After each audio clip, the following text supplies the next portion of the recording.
Salut les gens! Dans les MMORPG, il existe un type de classe qu'on désigne souvent en tant que healer. Sur COH, on parlera plutôt de soutien, notamment car beaucoup de lignes de pouvoir de soutien ne génèrent pas ou peu de soins à proprement parler, mais plutôt des boucliers, des résistances, des buffs et des debuffs qui permettront aux alliés de mieux encaisser ou dévier les attaques ennemies. Ces classes sont au nombre de 4. Le contrôleur qu'on a vu dans la vidéo précédente, le mastermind qui gère une troupe de serviteurs, le défenseur et le corrupteur. Ces deux dernières auront pour principal objectif au sein d'un groupe de le protéger. Partageant les mêmes lignes de pouvoir, le corrupteur est cependant nettement plus offensif. En effet, contrairement au défenseur, celui-ci ne dispose de ses pouvoirs de soutien qu'en ligne secondaire. Vous les débloquerez donc plus tard. Faisons le tour des pouvoirs secondaires du corrupteur.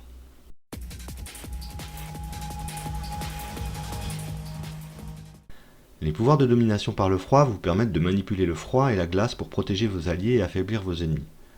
Ici, on entre direct dans le vif du sujet. Sans pouvoir de soin mais avec des boucliers, des buffs et des debuffs puissants, cette ligne de pouvoir est l'une des plus puissantes pour celui qui souhaite assurer les arrières de ses coéquipiers.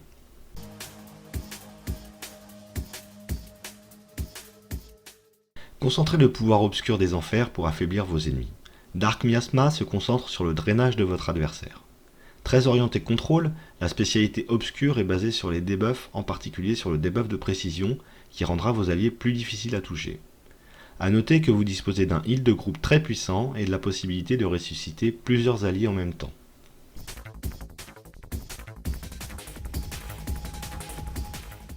Vous êtes capable de contrôler et de manipuler l'électricité pour aider vos alliés et affaiblir vos ennemis. Certains pouvoirs d'affinité électrique créent le buff statique, qui augmente le nombre de cibles sur lesquelles vos pouvoirs de circuit peuvent s'enchaîner. Vos pouvoirs de soutien se propagent d'allié en allié, et plus vous soignez, plus vos pouvoirs sont efficaces. Vos pouvoirs rendront vos alliés totalement survoltés.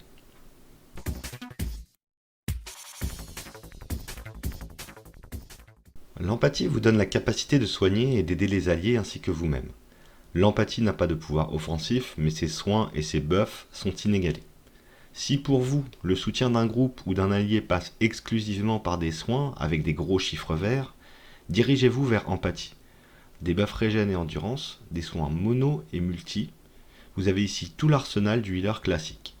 Par contre, en cas de coup dur, attendez-vous à suer à grosses gouttes pour maintenir vos alliés en vie.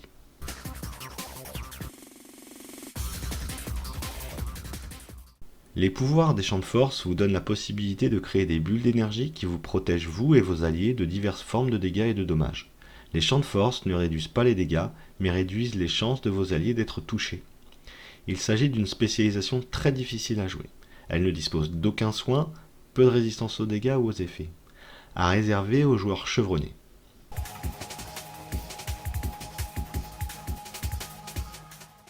Vous êtes un maître dans la manipulation et le transfert de l'énergie cinétique. Vous pouvez manipuler l'énergie potentielle présente dans les objets pour aider vos alliés ou affaiblir vos ennemis.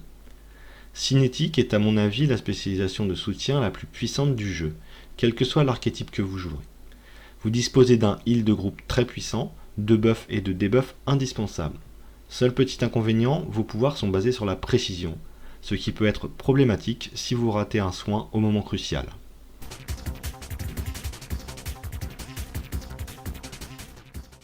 Vous maîtrisez les forces de la nature et êtes capable de faire appel à des énergies primitives pour aider vos alliés et gêner vos ennemis.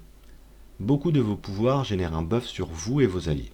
Chaque stack augmente les effets de guérison sur les cibles affectées de 4% pendant 30 secondes et pouvant s'empiler jusqu'à 5 fois. Bien que cet ensemble de soutien bénéficie d'une parfaite synergie avec les autres lignes de nature, il est tellement puissant et complet qu'on peut l'associer à n'importe quelle autre ligne. Très basé sur le soin, Nature Infinitive vous permet d'assurer aisément la survie de vos alliés.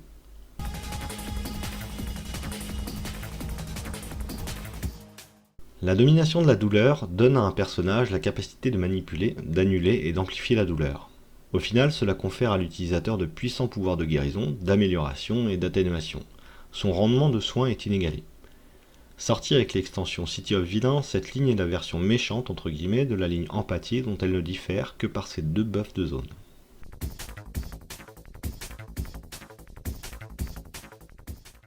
Vous êtes un maître des poisons et pouvez concocter une variété de venins et de toxines vous permettant d'affaiblir vos ennemis. Lorsqu'ils sont utilisés correctement, Certains poisons peuvent même être utilisés pour aider vos alliés. Les dégâts toxiques sont parmi les moins résistés du jeu. Cette spécialisation est basée sur cette faiblesse et vient la combler. N'ayant jamais joué cet ensemble de pouvoirs, testez-la et faites-moi part de vos retours en commentaire.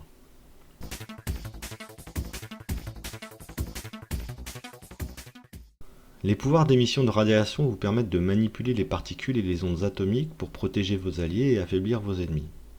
Un peu de soin et beaucoup de debuff, voilà ce qui fait la recette de radiation. Avec son buff de groupe hypermétabolisme, vous avez là une des spécialisations incontournables de tout corrupteur qui se respecte, particulièrement efficace contre les boss et en PvP.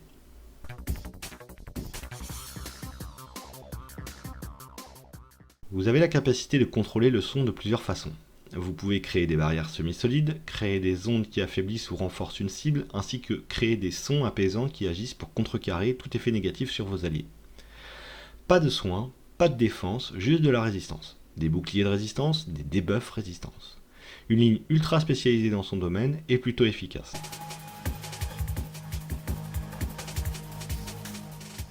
Vous pouvez commander les forces de la nature. L'invocation de tempête vous permet de contrôler le vent et la météo pour aider vos alliés et faire des ravages sur vos ennemis. Storm Summoning est une ligne très axée contrôle. Elle combine tous les aspects des pouvoirs de soutien, que ce soit le soin, la défense ou la résistance, mais du fait de cette polyvalence, elle est moins bonne que d'autres lignes plus spécialisées. Et sa tendance à faire valser les mobs agacera vite vos coéquipiers corps à corps. Cependant, il existe certaines synergies de pouvoirs hyper puissantes.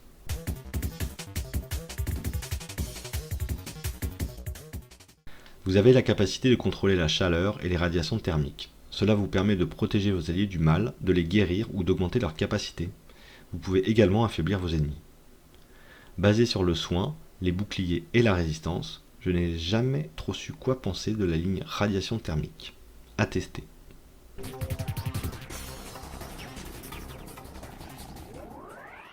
En regardant dans le flux du temps, vous êtes capable de manipuler le temps lui-même. Manipulation du temps permet à son détenteur d'infliger des effets paralysants, d'améliorer et de soigner ses alliés, mais aussi de renforcer des effets sur les cibles. Time Manipulation fait partie du haut du panier des spécialisations de soutien. En tant que corrupteur, vous aurez accès à un éventail complet de pouvoirs de soutien. Très facile à jouer et très puissante, c'est un must.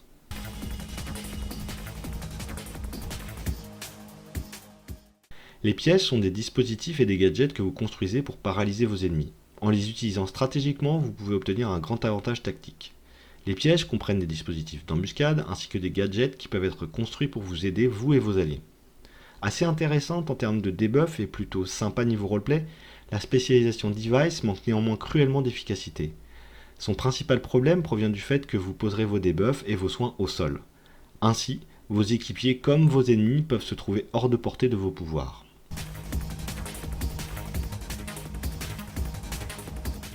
Les flèches sont dotées d'une grande variété de charges utiles qui, si elles sont utilisées stratégiquement, peuvent modifier radicalement l'issue d'un combat. Vous ne disposez d'aucun pouvoir de soin ou de bouclier, mais uniquement d'attaque, qui vont débuffer et affaiblir les ennemis. Soyez prêts à frapper vite et fort. C'est tout pour ce tour d'horizon des pouvoirs secondaires du corrupteur. Maintenant, vous pouvez vous faire une meilleure idée de la puissance de l'archétype. A noter que le fléau, le pouvoir inhérent du corrupteur, inflige des dégâts critiques sur les cibles affaiblies, ce qui accroît d'autant son potentiel offensif. À la fois healer et DPS, c'est une classe puissante dans beaucoup de compartiments du jeu, et les moyens de le personnaliser pour en faire un avatar adapté à votre gameplay sont infinis. Que ce soit en PvE ou en PvP, en groupe ou en solo, que vous soyez débutant ou confirmé, vous pourrez à chaque instant vous rendre compte à quel point cette classe est puissante et agréable à jouer. La prochaine fois, je vous parlerai du défenseur, la version gentille du corrupteur. A plus!